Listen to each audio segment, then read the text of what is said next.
The seed of Empire. Marcus Kane had been farming the same patch of Nebraska soil for 37 years when the Zephyrian scout ship crashed into his cornfield.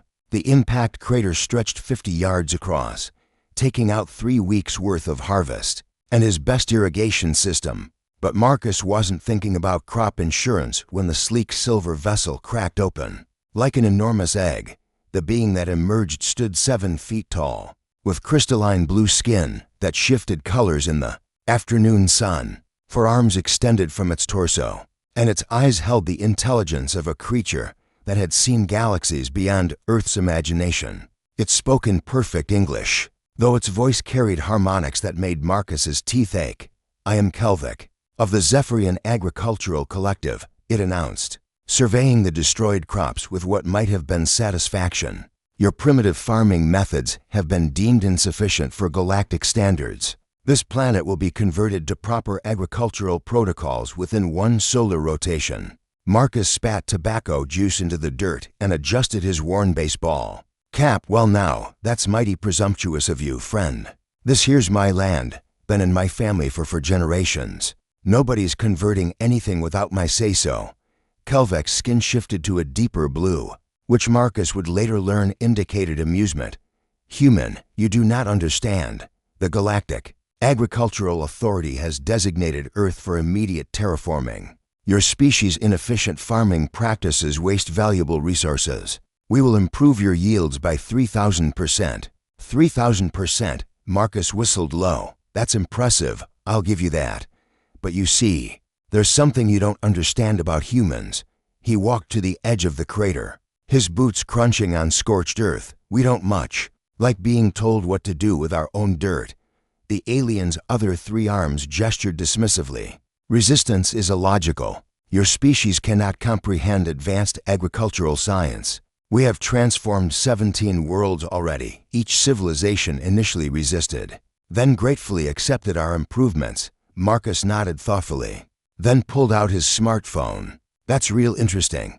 Mind if I make a quick call?" 20 minutes later, his nephew David arrived with his laptop and satellite internet. David worked for some government agency in Washington that Marcus never quite understood. But the boy was smart as a whip and twice as fast with computers. Within an hour, they had uploaded everything about Kelvik and his ship to every agricultural, university, government database, and farming forum on the planet.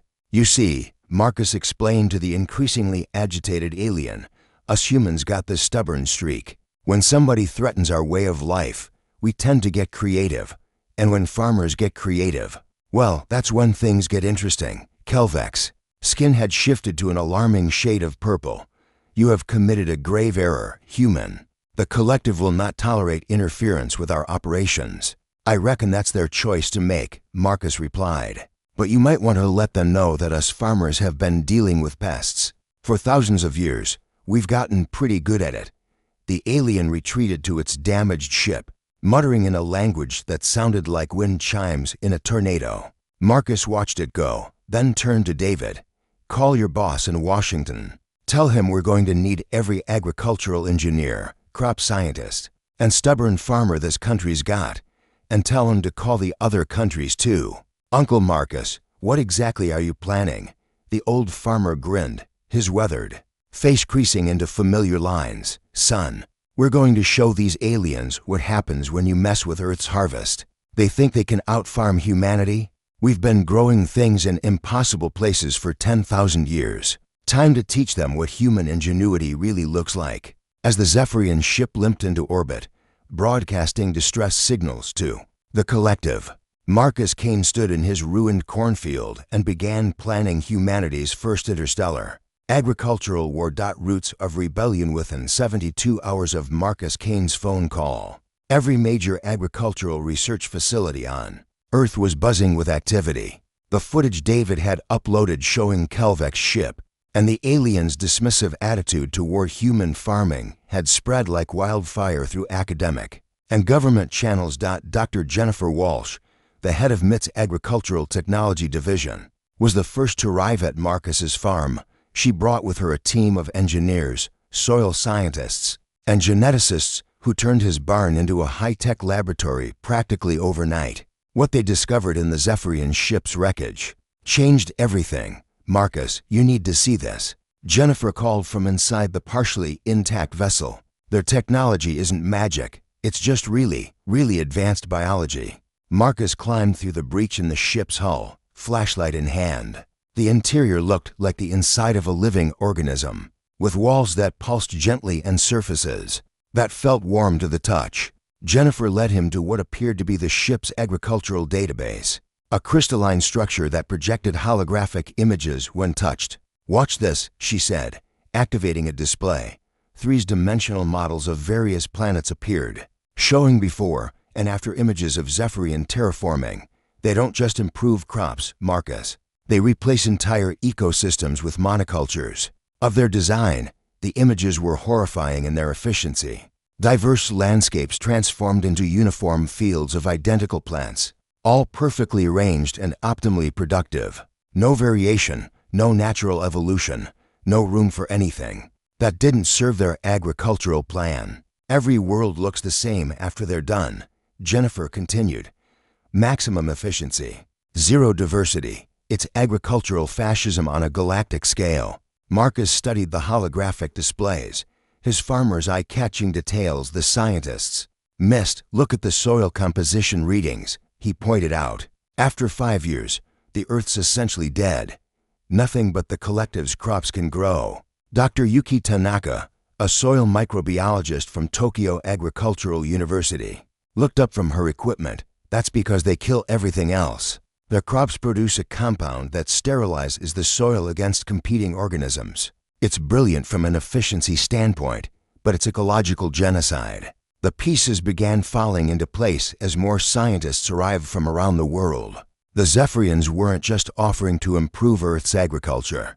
They were planning to strip away millions of years of evolutionary diversity and replace it with their sterile, uniform system. "How long do we have?" Marcus asked. Jennifer consulted the alien database. "According to this, the main collective fleet will arrive in 6 months. They're bringing planetary terraforming equipment and enough bioweapons to sterilize our entire biosphere." That evening, Marcus stood on his porch watching scientists work under portable lights in his fields. They were testing everything: soil samples, plant genetics, insect populations, bacterial cultures. His farm had become ground zero for humanity's desperate attempt to understand and counter Zephyrian technology. His phone rang. The caller ID showed a number he didn't recognize. "Mr. Kane? This is President Harrison. I understand we have a situation." "Yes, ma'am, a big one. I've been briefed by your nephew and Dr. Walsh. What do you need?" Marcus looked out at the lights scattered across his property, then at the alien ship's hull glinting in the darkness. "Everything, ma'am, every farmer, every scientist, every trick we've learned in 10,000 years of growing food. These aliens think they know agriculture? We're going to show them what humans can do when we're fighting for our home. You have it. Dr. Walsh tells me you have a plan, beginning of one. These Zephyrians are used to dealing with civilizations that accept their improvements. They've never faced a species that's been selectively breeding crops and fighting pests since before recorded history. We're going to give them a war they're not prepared for." The president was quiet for a moment. "A farming war, the most important farming war in human history," Marcus confirmed. "Because if we lose, there won't be any more human history to write." The growing storm transformation of Earth's agricultural infrastructure over the next 4 months defied every prediction about human cooperation. Marcus Kane's farm became the nerve center of the largest scientific collaboration in human history, with researchers from every continent working around the clock to decode Zephyrian technology and develop countermeasures. Dr. Pedro Santos from Brazil's Agricultural Research Corporation made the first breakthrough. Working with samples from the alien ship's biological components, he discovered that Zephyrian plants weren't naturally evolved. They were artificially engineered organisms, sophisticated but ultimately limited by their programming. "They're like biological machines," he explained to the assembled team during their morning briefing. "Incredibly efficient, but with no ability to adapt beyond their original design." They're bred for one environment, one set of conditions. Marcus leaned back in his chair, a slow smile spreading across his weathered face. So they've never had to deal with mutation, crossbreeding, or environmental adaptation. Exactly. Their crops are perfect for their controlled environments, but Earth isn't controlled. We have weather, pests, soil variations, seasonal changes, things they've eliminated from their agricultural worlds. Dr. Priya Sharma from the Indian Agricultural Research Institute added her findings. We've been analyzing their soil sterilization compound. It's designed to eliminate competition, but it's also incredibly specific. It targets Earth-type soil. Biology. If we can modify our soil composition even slightly, we might be able to neutralize it. The weeks that followed saw an explosion of agricultural innovation that made the Green Revolution look modest by comparison. Farmers worldwide began implementing experimental techniques.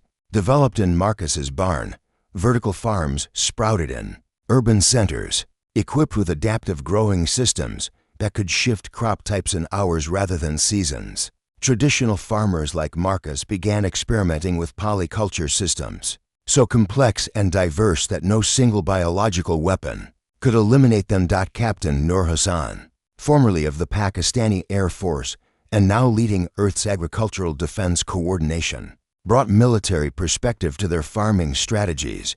We're not just defending crops, she reminded the team. We're defending the concept of diversity itself, every local variety, every heritage seed. Every farmer's innovation is a weapon against their uniformity. The Zephyrian advanced scouts that arrived in month 5 found an Earth that had changed dramatically. Instead of the chaotic, inefficient farming they expected to encounter, they discovered agricultural systems of bewildering complexity. Fields that appeared to grow one crop would suddenly shift to growing something entirely different. Soil compositions varied not just from region to region, but from meter to meter within individual farms. Kelvik recovered from his crash and now serving as primary scout for the incoming fleet, transmitted increasingly frustrated reports to his superiors. Human agriculture had somehow become more efficient while simultaneously becoming more chaotic. Their sterilization compounds worked perfectly in laboratory conditions, but failed unpredictably in actual Earth soil. Worst of all, human farmers seemed to be deliberately making their systems more complex rather than simpler. Marcus monitored these transmissions from the communication center David had set up in his old chicken coop. They're getting nervous, he observed with satisfaction. Nothing they're seeing matches their previous experiences. Dr. Walsh nodded, consulting her latest data. Our randomization protocols are working. Every field, every farm, every growing system is now unique. There's no single solution they can apply planet-wide. But the real test is coming, Captain Hassan warned. Their main fleet arrives next week. They'll have tools we haven't seen yet. Marcus stood and walked to the window, looking out at his fields where traditional corn grew alongside experimental hybrid varieties, developed specifically to resist Zephyrian bioweapons. In the distance, he could see the lights of vertical farms and underground growing facilities that had been constructed in the past months. Let them come, he said quietly. We've been preparing for this fight since the first human stuck a seed in the ground and hoped it would grow. They think agriculture is about control and efficiency. We're going to show them it's about adaptation and survival. Harvest of War's Zephyrian fleet emerged from hyperspace like a plague of silver locusts, 300 ships strong, each one carrying enough biological weaponry to sterilize a continent. Admiral Zefik of the Agricultural Collective expected to find a primitive world ripe for conversion. Instead, his sensors detected agricultural activity unlike anything in their databases. Marcus Kane stood in his command center, surrounded by displays showing agricultural data from around the globe. What had once been his simple farm office now coordinated defensive operations across 6 continents. The old farmer wore a headset that connected him to agricultural defense teams. From Peru to the Philippines, they're beginning their sterilization bombardment, reported Dr. Walsh from her monitoring station. Bioweapon deployment detected over Australia, Central Africa, and the American Midwest. Marcus watched the tactical displays with the calm Focus of a man who had spent decades watching weather patterns and pest infestations. Activate Protocol Green Revolution, he ordered. Across Earth, the most audacious agricultural experiment in human history began. Fields that had appeared to contain single crops suddenly revealed themselves as complex polycultures. Plants that looked like normal wheat or corn activated genetic modifications, developed over the past months, releasing clouds of defensive compounds that neutralized Zephyrian bioweapons. Underground growing facilities powered up their emergency protocols, shifting their crop production to species specifically engineered to thrive in contaminated soil. Vertical farms in major cities began producing food at 10 times their normal capacity, using techniques that combined ancient agricultural wisdom with cutting-edge biotechnology. But the most devastating surprise for the Zephyrians came from Marcus's own innovation. Working with soil scientists and microbiologists, he had developed what they called living soil systems. These weren't just growing mediums, but active ecosystems that could adapt and evolve in real time to counter biological threats.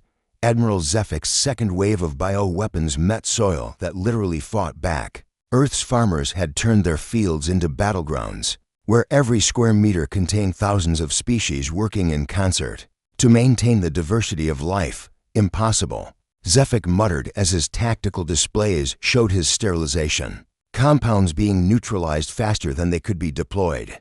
No species has ever developed such sophisticated defensive agriculture. Captain Hassan coordinated the counterattack from a command center, built into an abandoned grain silo in Kansas. Phase 2. Everyone, time to show them what Earth's harvest really looks like. The counterattack wasn't military in any traditional sense. Instead, Earth's farmers released the most potent biological weapon in their arsenal, Earth life itself. Spores, seeds, and genetic material from millions of terrestrial species were launched into space aboard modified agricultural drones. The Zephyrian ships, designed to operate in sterile environments, had no defenses against the chaotic diversity of Earth biology. Within hours, Zephyrian vessels began reporting system failures. As Earth organisms colonized their ships' biological components, plants that had never seen space somehow found ways to grow in alien vessels. Microorganisms adapted to the Zephyrians' antiseptic environments and began breaking down their technological infrastructure. Marcus received the first surrender transmission personally. Admiral Zephic's voice carried a note of something the collective had never experienced before. Fear. Human Cain, we request immediate cessation of hostilities. Our fleet is compromised. Your biological warfare exceeds all known parameters. Marcus took off his headset and walked outside, breathing the familiar air of his Nebraska farm. Around him, Earth's agricultural defenses continued their work, maintaining the delicate balance that had taken millions of years to evolve. It's not biological warfare, Admiral, he said into his communicator. It's just farming. And you're about to learn the most important lesson in agricultural science. Diversity always wins. The new harvest 6 months after the Zephyrian surrender, Marcus Cain stood before the newly formed Galactic Agricultural Council. In what had once been a grain storage facility in Geneva, representatives from 47 worlds sat in converted shipping containers, each one equipped with environmental systems to accommodate their diverse biologies. The Zephyrians, led by a humbled Admiral Zephic, occupied the largest container. Their once pristine blue skin now showed patterns of Earth-origin symbiotic organisms that had proven beneficial to their health. They had learned, quite literally, to live with Earth's biological diversity. The Terran Agricultural Accords represent a new era in galactic farming, Marcus began, his voice carrying through universal translators to every species present. For too long, agriculture across the galaxy has been about domination and control. Earth proposes something different: cooperation and adaptation. Kelvik, now serving as the Zephyrian representative for agricultural reform, spoke with the metallic voice of someone whose vocal cords had been colonized by beneficial Earth bacteria. The collective acknowledges our error. We believed efficiency required uniformity. Humans have demonstrated that true efficiency comes from diversity and adaptation. Dr. Walsh, now serving as Earth's Minister of Galactic Agricultural Affairs, presented the data that had convinced the galaxy to change its approach. Agricultural productivity has increased by an average of 400% on every world that has implemented Terran diversity protocols. More importantly, ecological stability has improved dramatically.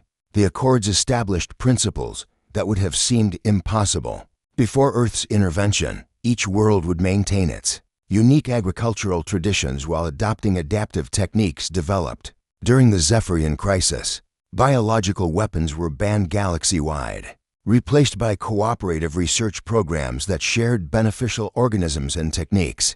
Marcus found himself appointed as the first Terran agricultural ambassador, a position that required him to travel between worlds, teaching the fundamental lesson Earth had learned, that fighting against nature was less effective than working with it. On his first diplomatic mission to the former Zephyrian capital world, Marcus stood in fields that had been transformed from sterile monocultures into thriving ecosystems. Zephyrian farmers worked alongside their traditional crops, learning to encourage beneficial insects and soil organisms that improved their yields naturally. "You have given us something we never knew we had lost," Admiral Zephyr told him during a ceremony honoring Earth's contribution to galactic agriculture. "The joy of growing things, of working with life instead of commanding it." Marcus smiled, thinking of his farm back in Nebraska, now managed by his nephew David, but still growing the same diverse mix of crops that had helped save Earth. "That's the thing about farming," he replied. "It's not really about the crops, it's about nurturing life in all its forms." The Terran Empire that emerged from those accords wasn't built on conquest or military might. It was founded on the simple principle that had guided human agriculture for millennia, that diversity, adaptation, and cooperation produced better results than force and uniformity. As Marcus prepared to return to Earth after his first year as ambassador, he received a message from farmers across the galaxy. Crop yields were up, ecosystems were thriving, and for the first time in recorded galactic history, no world was experiencing agricultural collapse. Standing in his fields one evening, watching Earth's sunset paint the sky in colors that would never be standardized or optimized, Marcus Kane reflected on the strange journey that had taken him from Nebraska farmer to galactic diplomat. He had learned that the principles that made a good farmer also made a good leader: patience, observation, adaptation, and the understanding that the best growth comes from working with natural forces rather than against them. The stars above held worlds where Earth seeds were taking root, where human farming techniques were helping alien civilizations rediscover the diversity they had lost. It was, Marcus thought, the greatest harvest in human history, and it was just beginning.